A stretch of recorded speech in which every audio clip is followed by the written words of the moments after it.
common element that you're going to see on a website are images. So images are everywhere. They really can bring your website content to life. So I'm just on this lorempixel.com, and this is a site that allows you to get placeholder images for web design, and this is really good when you just need a dummy image to fill some space and you just want to have that placeholder for eventual images that you're going to be adding onto your website. So just going over to, there's actually a few other ones that will do the same thing.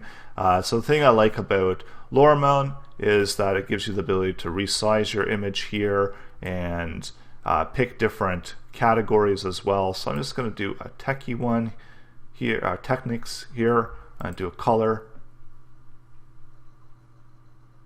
And you can see a sample of what we're going to be able to see on our site. So I'm actually going to bring that down a little bit.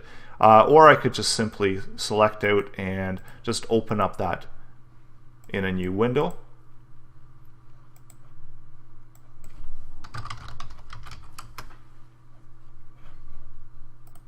And this is just giving me a default image that's 400 by 200.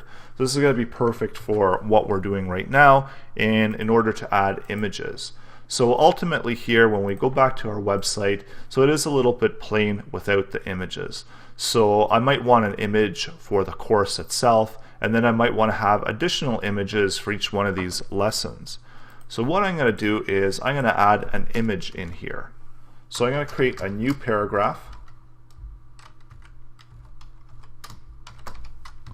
in order for us to have similar styling that we've got with the textual content here.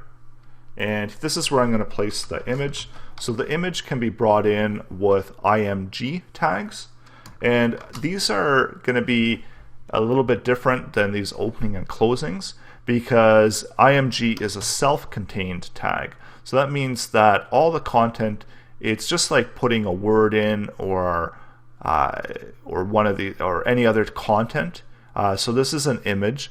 So you won't have the ability to update anything in between that image. The only thing you really need to have is a source of the image. So that's where we're using src, and that's going to give us the path to the source. So I'm just going to paste in lorempixel.com 400 200 techies image, and we're just going to save that for now, go back out on the website and refresh it. And we see that this, in fact, indeed is adding in that image right onto our website. And now you've got a bit of options here as well. So where you could do an alt tag. And an alt tag is if the image by chance doesn't show up. So I'm just going to call it placeholder image. It's also read by screen readers. And also for SEO purposes, it's always a good idea to include that alt tag. And where you can see the alt tag is when I actually hover over this image, I should be able to see the text content of the alt tag. And then as well, when I have maybe an error in the path here, so I'm just going to do it like that. Instead of not showing up, it should show up the content of the alt tag.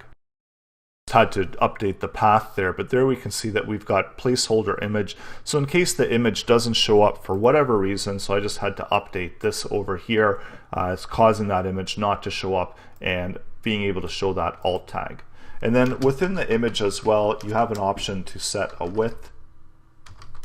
You also have an option to set a height. So you can do this within here, and you can also do it within styling.